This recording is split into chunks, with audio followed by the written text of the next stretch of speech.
Բարի օր հարգելի հետևորդներ, եթերում ABC լուրերի ժամը 15-ի թողարկումն է, ես Սվետլանա Պետրոսյանն եմ, նախ կարևորը համառոտ։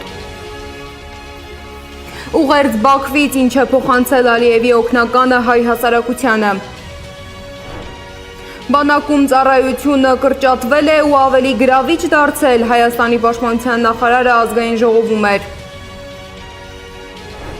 Նստացույց միակ հայ կին Խաղբանտարկյալի ազատության պահանջով իրավապաշտպաններն ու քաղաքացիները անարդար են համարում Լիդիա Մանթաշյանի կալանքը։ Երևանի օդը դարձյալ շնչել չի լինում, քաղաքապետը խոսել է աղտոտվածության պատճառի մասին։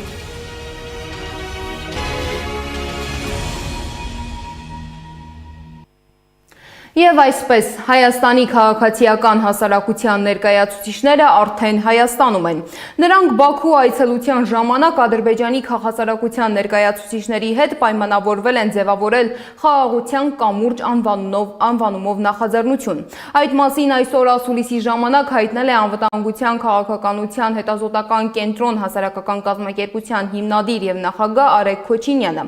Բաքվում հայ փորձագետները հանդիպել են Ալիևի օգնականի հետ։ Հիկմետ Հաջիևը նրանց վստահեցրել է, թե Հայաստանից պահանջ չունեն եւ պատերազմ չեն ուզում։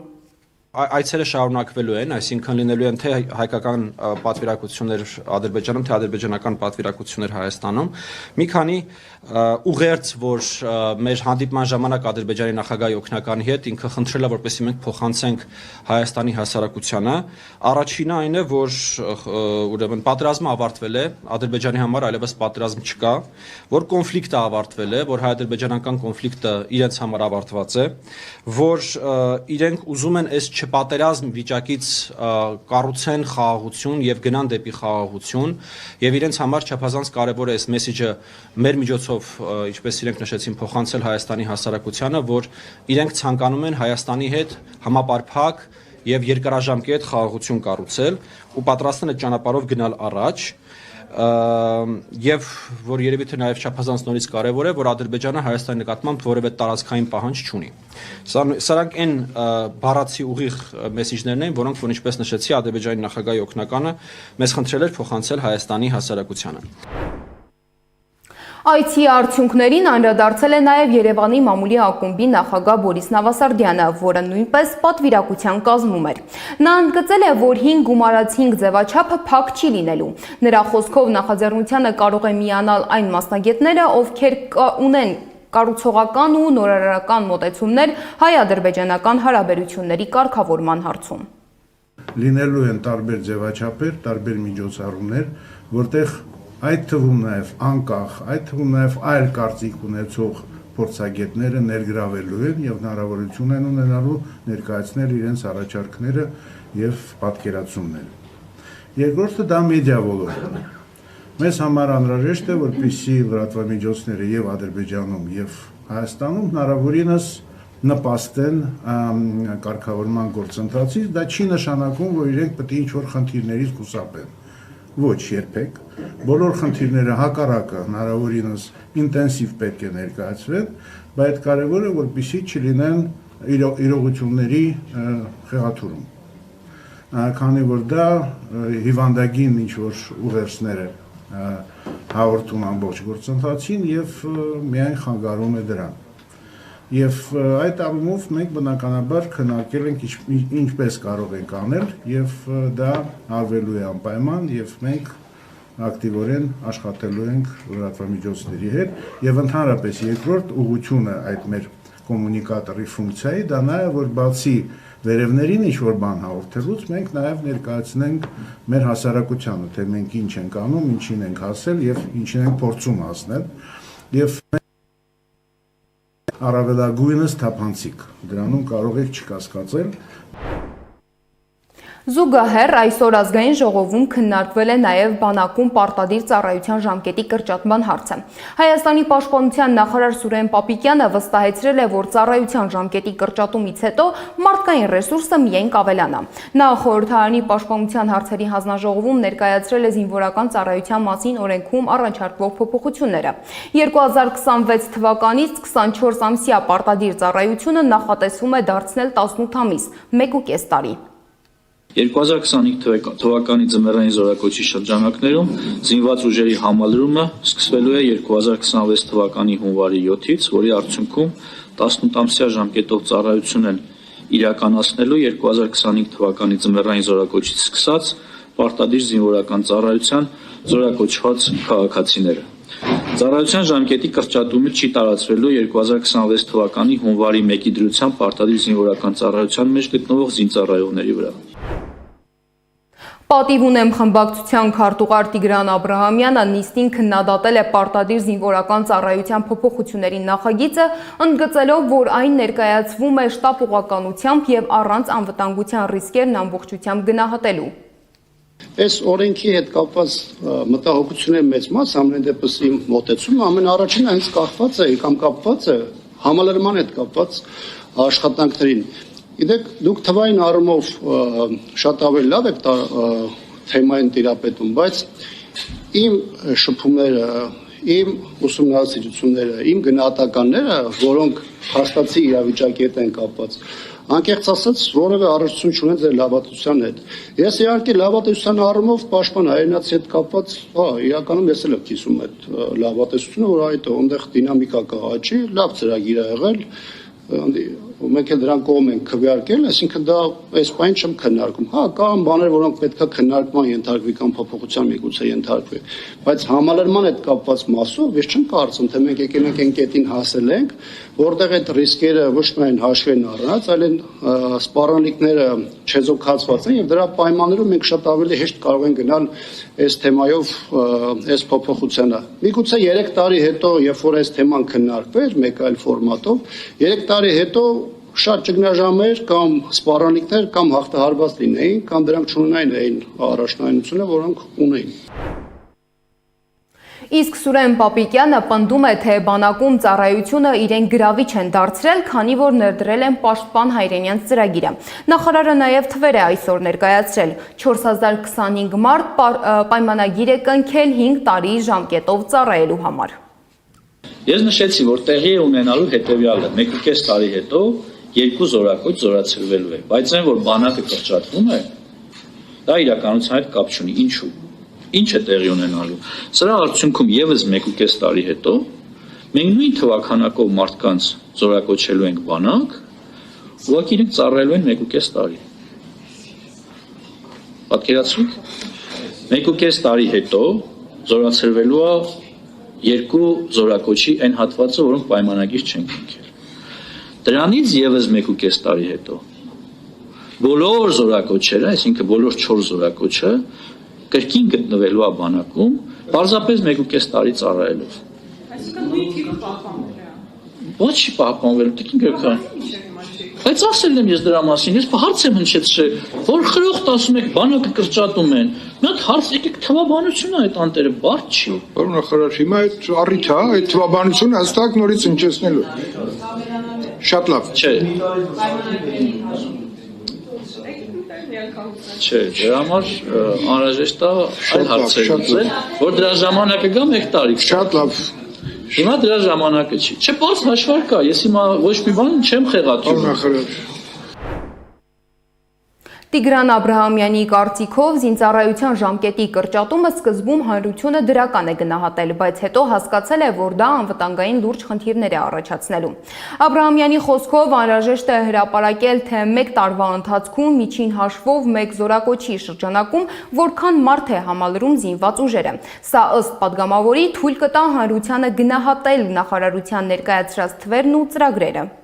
Մի հակասական իրավիճակ է ստեղծվում։ Գնդում սկսած զորամասի հրամանատարից մի շարք պայմանագրային ծառայողներից, այդ թվում սպաներ կամ պաշտպան հայրենացով ներգրաված անձանցից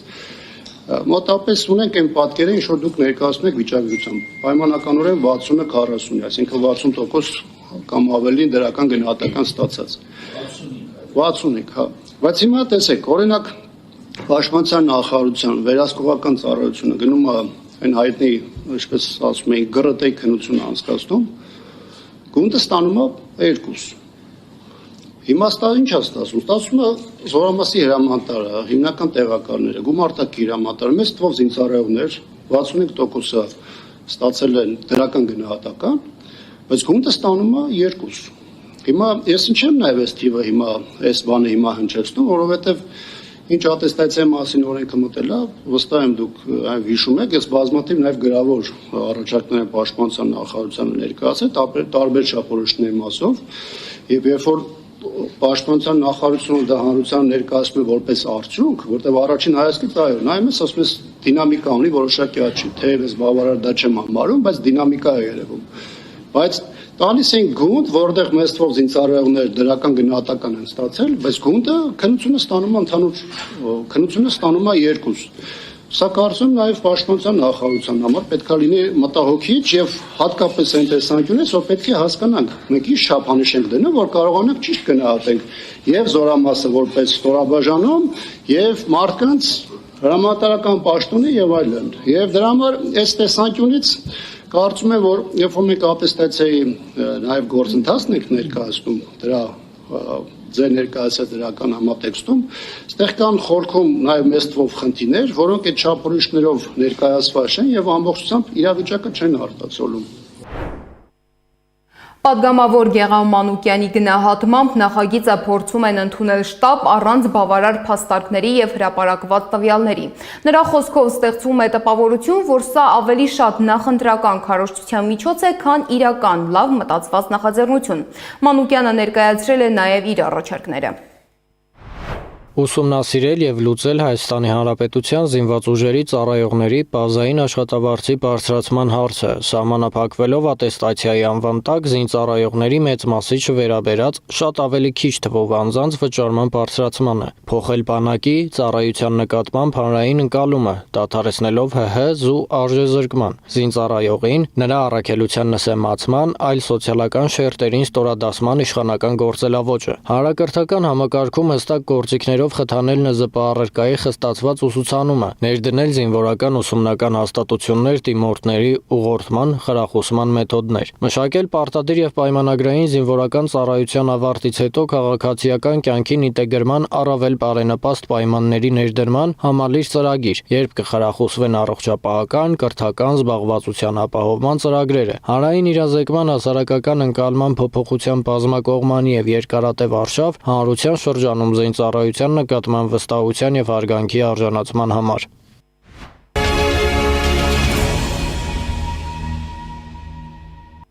Ներքաղաքական թեմաների մասին։ Գլխավոր դատախազության դիմաց նստածույց է հաջակցություն Լիդիա Մանթաշյանի։ 44-օրյա պատերազմի մասնակից Արման Պետրոսյանն է նստածույց անողը։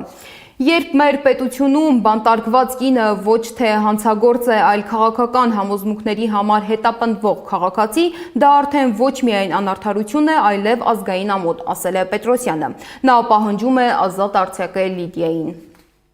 Ակցիայի նպատակը հանրությանը ներկայացնելու, որ Հայաստանում կա կին քաղբանտարկյալ, ում մեղադրանք է առաջադրվել ահաբեկչության նախապատրաստում հոդվածով, եւ այդ գործը շինծու գործ է, շինծու մեղադրանք է, եւ ես այս ակցիայի միջոցով փորձում եմ հասարակության հանրության ուշադրությունը սևեռել այս խնդրին, որպեսզի հնարավորինս շուտ ազատություն լինի Լիդիա Մանթաշյանին, ինչի համար եմ իրականացրել այս ակցիան, քանի որ հանրությունը լռում է, հատկապես կանանց իրավունքների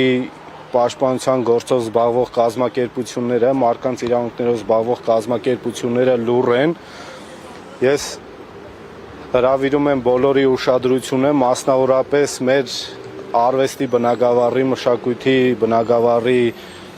գործիչներին, ինչպես նաև ազգային ժողովի պատգամավորների եւ հատկապես կին պատգամավորներին եւ նաև կին լրագրողների ուշադրությունը, որովհետեւ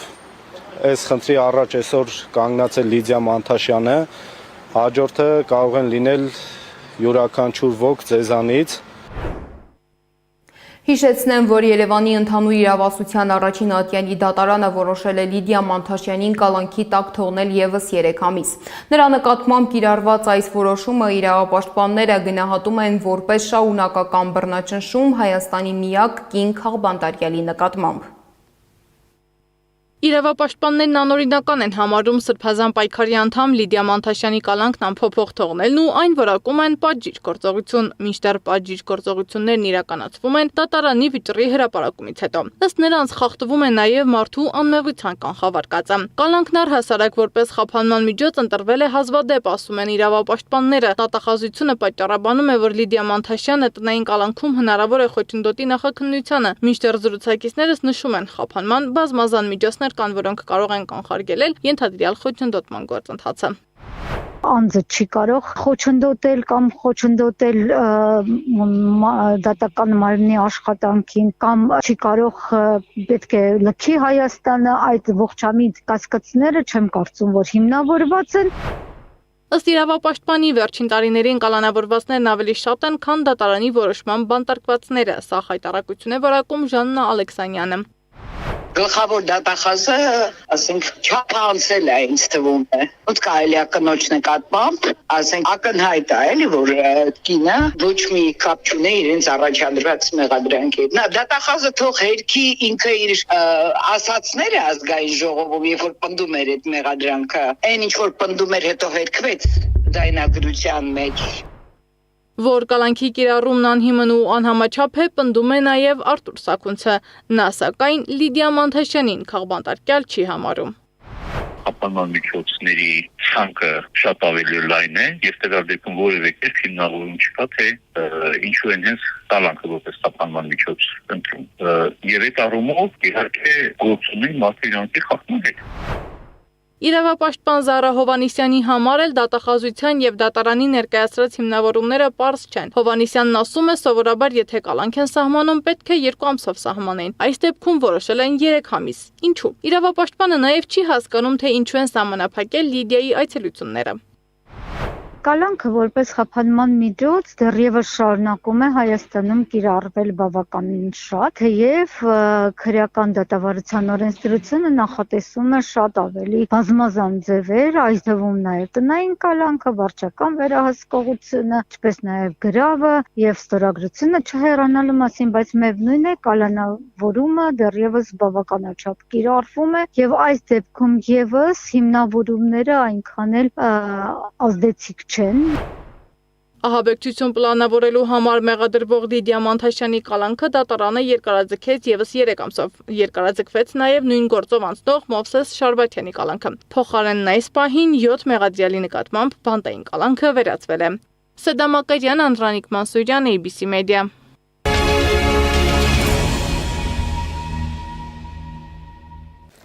Քաղաքային խնդիրների մասին։ Նախորդ գիշեր արձանագրել են օդի որակի էական վատթարացում, հայտարարել է քաղաքապետ Տիգրան Ավինյանը։ Նրա խոսքով պատճառը Հայաստանի տարբեր հատվածներում խոշոր հրդեհներն են։ Օդի աղտոտվածության մակարդակի վրա ազդում է նաև տերևների այրելը։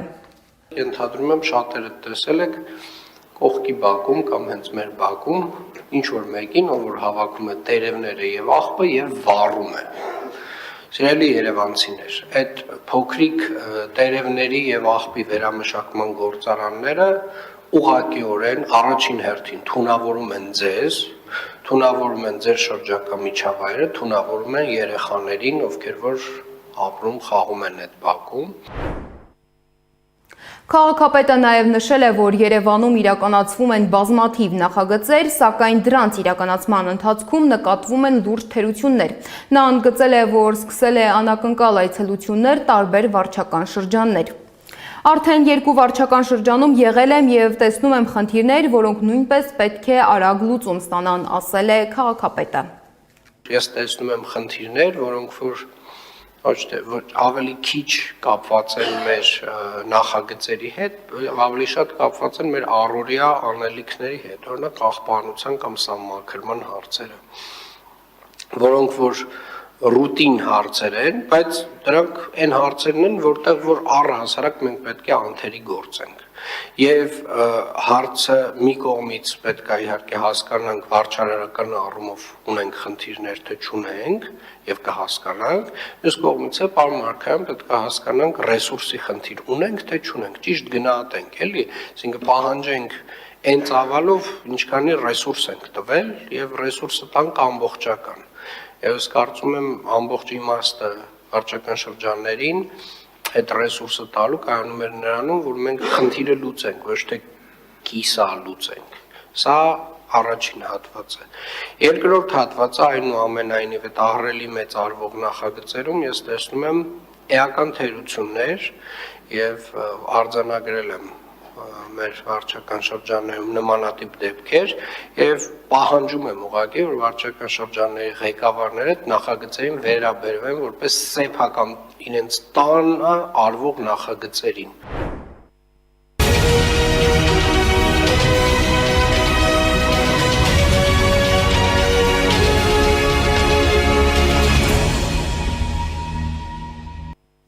ԱՄՆ պետքարտուղար Մարկո Ռուբիոն հայտարարել է, որ Ռուսաստանի կողմից Ուկրաինայի դեմ պատերազմը դադարեցնելու Ամերիկայի Միացյալ Նահանգների առաջարկած ծրագրի վերաբերյալ բանակցություններում նշանակալի առաջընթաց է գրանցվել։ Մշակել են խաղաղության համար թարմացված եւ կատարելագործված շրջանակային փաստաթուղթ։ Բանակցությունները կշարունակեն այս շաբաթ։ Իսրայելը Բեյրութի հարավային արվարձանին ավիահարվածի ժամանակ սպանել է լիբանանյան Հեզբոլլահ զինյալ խմբավորման ավագ անդամի։ Սա առաջին նմանատիպ հարվածն է մի քանի ամիս առաջ հաստատված հրադադարից հետո, գրում է BBC-ն։ Լիբանանի առողջապահության նախարարությունը հայտնել է, որ Դոհիա թաղամասի խիտ բնակեցված բնակելի շենքի վրա ավիահարվածի պատճառով զոհվել է առնվազն 5 մարդ, վիրավորվել 28-ը։ Հեզբոլլահը հաստատել է պաշտոնյայի մահն ու հայտարարել, որ Իսրայելը այս գործողությամբ հատել է կարմիր գիծը։ Միջազգային մյուս լուրերը հավաքագրել է իմ գործընկեր Զառա Սարգսյանը։ Ուկրաինայի ղեկավարությունը զրո երախտագիտություն է հայտնել մեր ջանքերի համար, իսկ Եվրոպան շարունակում է նավթ գնել Ռուսաստանից։ ԱՄՆ Ուկրաինա Ժնևյան բանակցություններից առաջ գրել է Միացյալ Նահանգների նախագահ Դոնալդ Թրամփը։ Ավելի վաղ ԱՄՆ վարչակազմն Ուկրաինայի հակամարտության կարգավորման 28 կետանոց ծրագիր է ներկայացրել։ Թրամփի սաստիչ գրառումից հետո պատասխան գրառում է արել Ուկրաինայի նախագահը։ Մենք շնորհակալ ենք այն ամենի համար, ինչ Ամերիկան եւ նախագահ Թրամփն անում են անվտանգության համար, եւ մենք մնում ենք հնարավորինս կառուցողական, իր թելեգրամյան ալիքում գրել է Զելենսկին։ Կա մի պատրանք, որ եթե մենք պարզապես ավելի շատ փող ուզենք տրամադրենք Ուկրաինային կամ պատժամիջոցներ սահմանենք Ռուսաստանի նկատմամբ, հաղթանակը մոտ կլինի, հայտարարել է Միացյալ Նահանգների փոխնախագահ Ջեյդի Վենսը։ Ըստ նրա, խաղաղություն չեն կարող հաստատել անհաջողակ դիվանագետները կամ քաղաքական գործիչները, որոնք ապրում են երևակայական աշխարհում։ Այն կարող են ստեղծել խելացի մարդիկ, որոնք ապրում են իրական աշխարհում։ Իրանի թշնամիները մահափորձ են ծրագրում գերագույն առաջնորդ Այաթոլլահ Ալի Խամենեիի դեմ երկիրն անկայունացնելու նպատակով, հայտարարել է Իրանի հետախուզության նախարար Էսմայիլ Խաթիբը։ Գերագույն առաջնորդն Իսլամական Հանրապետության հենասյունն է, այդ իսկ պատճառով թշնամիները թիրախավորում են նրան, ասել է Խաթիբը առանց որևէ լրացուցիչ մանրամասն հաղորդելու։ 86-ամյա Այաթոլլահ Ալի Խամենեին կառավարում է Իրանը 1989 թվականից։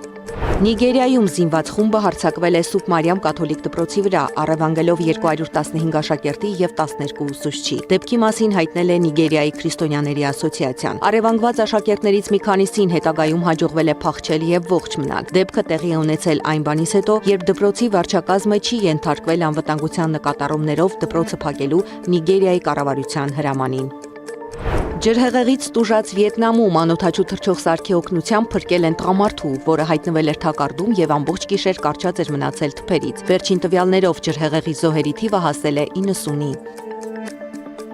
Optimus ռոբոտները բժիշկների, ոստիկանների, շինարարների եւ խոհարարների դերում։ Ամերիկացի միլիարդատեր Իլոն Մասկը տեսանյութ է հրապարակել, որով ցուցադրել է իր պատկերացրած ապագան։ Օրեր առաջ նա աղքատությունը հաղթահարելու լուծում էր առաջարկել։ Մասկի կանխատեսած ապագայում այլևս աշխատանքի գնալու կամ գումարի կարիք չի լինի։ Աղքատությունը կվերանա, իսկ այդ հարցում կօգնեն Տեսլա ընկերության մշակած ռոբոտները։ Հավայան կղզիներում ժայթքել է վերջին տարիներին ակտիվ համարվող Կիլաուեյա հրաբուխը։ Զառա Սարգսյան, Անդրանիկ Մանսուրյան, ABC Media։ Այս ժամի համար նախատեսել էինք այսքանը, շարունակեք հետևել մեզ YouTube-ում, Facebook-ում, Telegram-ում, Instagram-ում եւ TikTok-ում կամ այցելեք մեր պաշտոնական կայք 3w.abcmedia.am։ ABC լուրերի գլխավոր թողարկումը եթերում կլինի ժամը 18-ին։